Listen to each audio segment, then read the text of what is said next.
ఓం సాయిరామ్. బాబా భక్తులందరికీ నమస్కారం అండి. మన బాబా గారి దయ వల్ల మనందరం బాగుండాలి, సంతోషంగా ఉండాలని కోరుకుంటున్నాను ఫ్రెండ్స్. ఇక ఈరోజు మన బాబా గారు ఒక మంచి సందేశాన్ని అయితే మన ముందుకైతే తీసుకువచ్చారండి. ఆ సందేశం ఏమిటో గనక, బాబా ఇచ్చినటువంటి అదృష్టాన్ని కాదనకుండా తప్పకుండా స్వీకరించు అని బాబాగారు మనకి ఈరోజు ఈ సందేశం ద్వారా కొన్ని మాటలను తెలియపరచడానికే వచ్చారండి. బాబాగారు ఎలాంటి సందేశాన్ని అందించాలనుకుంటున్నారు అనేది మనం స్వయంగా బాబాగారి మాటల్లోనే విని తెలుసుకుందాం. ఈరోజు నేను చెప్తున్నటువంటి సందేశం వింటే నీ మనసు చాలా తేలికబడుతుంది. అలాగే నీకు ఉన్నటువంటి కష్టాలు, బాధలు అన్నీ కూడా మటుమాయమవుతాయి. నేను ఇచ్చినటువంటి అదృష్టాన్ని కాదనకుండా తప్పకుండా స్వీకరించు. కేవలం నీకు మాత్రమే బాధ ఉందని మాత్రం అనుకోవద్దు. ఈరోజు నీకు నేను ఒక మంచి సహాయం ఇవ్వబోతున్నాను. ఈ సలహా నువ్వు తప్పకుండా పాటించు. ఇన్ని కష్టాలు నేను పడుతూ ఉన్నాను సరే, ఎందుకు బాబా సైలెంట్గా అలా చూస్తూ కూర్చో ఉన్నావు అని చెప్పి అనుకుంటున్నావు కదా. దానికి కూడా నేను సమాధానం ఈరోజు నేను చెప్తున్నాను. విను. నువ్వు పడేటువంటి బాధలన్నీ కూడా నాకు తెలుసు. సమస్యలన్నీ కూడా ఈరోజు ఈ సందేశం రూపంలో నీ ముందుకు తీసుకొని వచ్చానంటే నీకు తప్పకుండా సమాధానం దొరుకుతుందని అర్థం.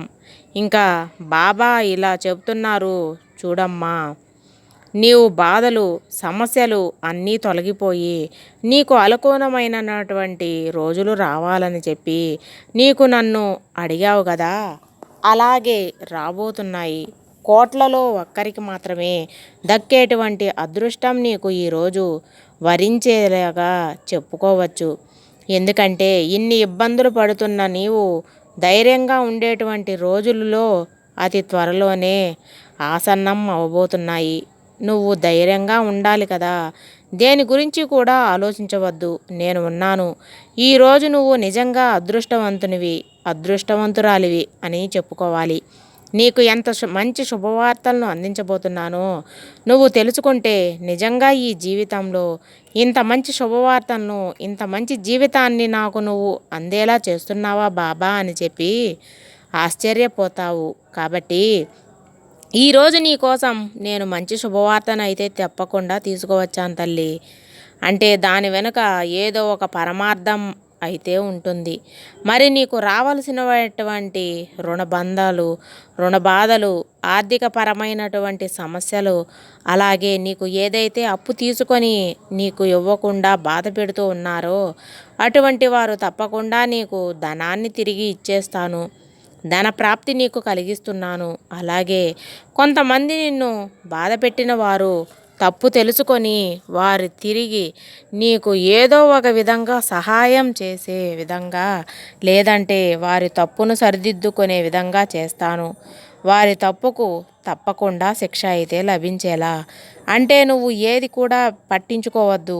నీకు ఏదో ఒక మార్గం ధనప్రాప్తి కలిగించకుండా కలిగేలా చేస్తాను.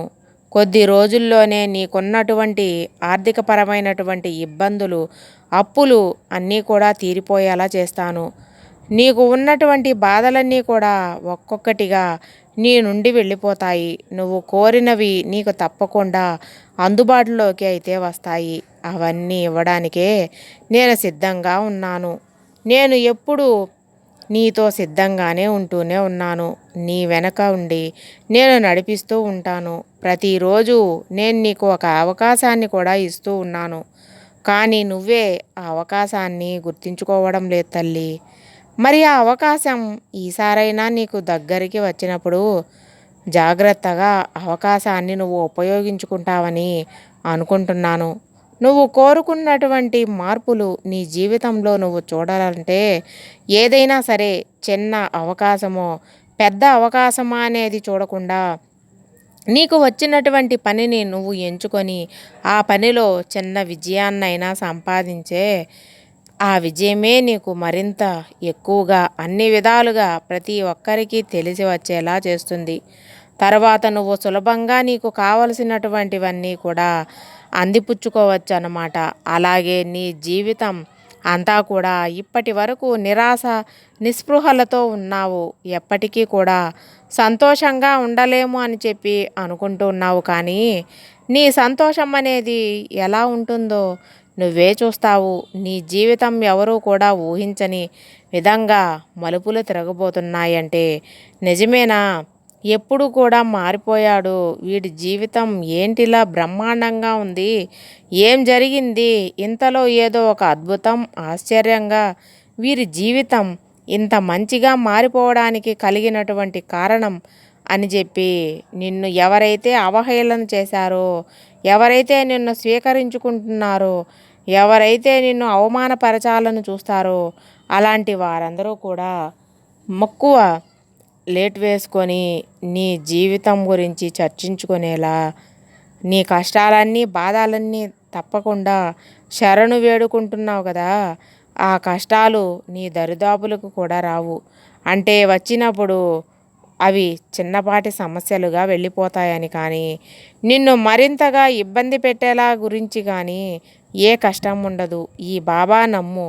నువ్వు ఎంత సంతోషకరమైనటువంటి జీవితాన్ని అయితే కోరావో అంతకు రెట్టింపు ఆనందాన్ని నీ జీవితంలో తప్పకుండా నింపుతాను. తప్పకుండా నేను ఒక్కసారి నీ చుట్టూ ఉన్నటువంటి కొంతమందిని గమనించు. అంటే ఏదో మంచి పేదవారు ఉన్నారు, ఇంకా వికలాంగులు ఉన్నారు, అనాథులు ఉన్నారు. అలాగే వారందరిలో ఏదో ఒక లోపం ఉంది కదా, కాబట్టి వారు ఇంకా ఎక్కువగా కష్టాలను అనుభవిస్తూ ఉన్నారు. వారి కర్మలను బట్టి ప్రతిరోజు కూడా వారి వారి జీవితాల్లో వారు ఏదో ఒకటి బాధల్లో అనుభవిస్తూనే ఉన్నారు, సాగిస్తున్నారు అన్నమాట.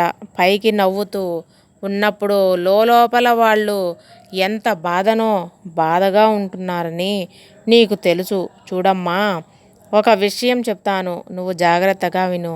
ఇప్పుడు ఎంతటి ధనవంతులైనా కానీ ఏదో ఒక సమస్య అనేది తప్పకుండా ఉంటుంది. కాబట్టి ఆ సమస్యను వారితోనే పంచిపెట్టుకొని వాళ్ళు ఏం చేస్తారంటే పైకి చూడడానికి నవ్వుతూ కనిపిస్తారు. కాబట్టి ఈ విషయాన్ని గుర్తుపెట్టుకో.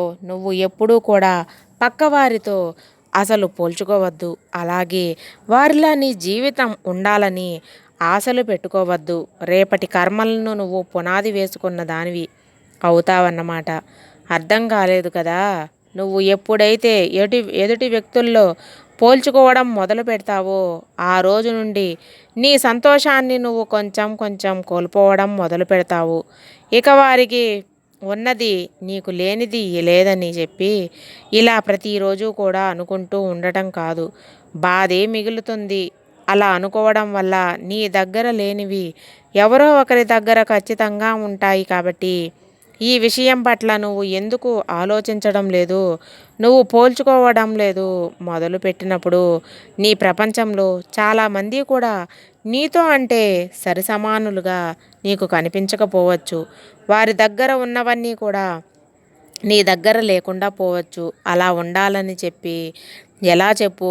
అందుకే నీకు నేను ఏదైతే ప్రసాదిస్తానో దానితో నువ్వు సంతృప్తిగా వచ్చినటువంటి అవకాశాన్ని ఈసారి జాడ విరుచుకోకుండా అందిపుచ్చుకొని, అది చిన్న అవకాశమైనా పెద్ద అవకాశమని చూడకుండా ఒక్కసారి పెద్ద విజయం అనేది ఎవరికీ కూడా వరించదు. కాబట్టి వచ్చినటువంటి అవకాశం నిన్ను వరిస్తుందంటే కారణం ముందు ముందు రోజుల్లో నువ్వు ఇంకా మరింత విజయాన్ని సాధిస్తావని. ఎంత ధనం ఉన్నావు, కడుపు నిండా తినేందుకు ఆరోగ్యం కూడా సహకరించాలి కదా. కాబట్టి నువ్వు కొంతమంది కష్టాలు ఉన్నా కానీ పైకి నవ్వుతూ ఉంటారు.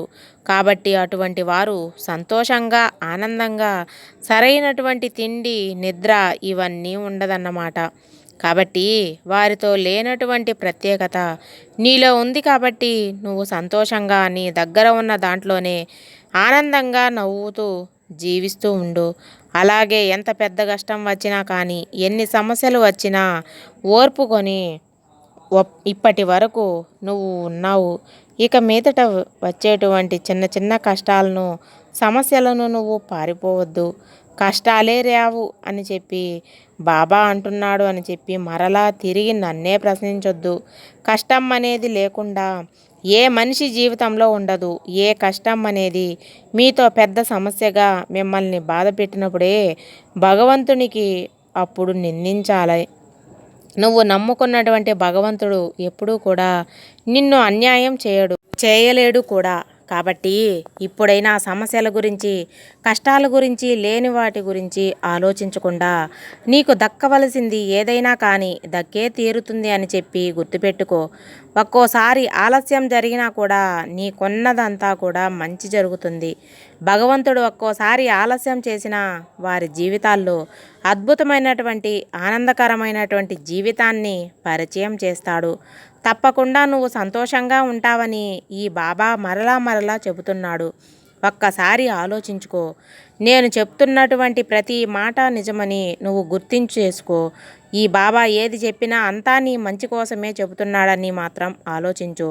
తప్పకుండా నీకు మంచి రోజులు రాబోతున్నాయి. నీకు అదృష్టం పట్టబోతుంది.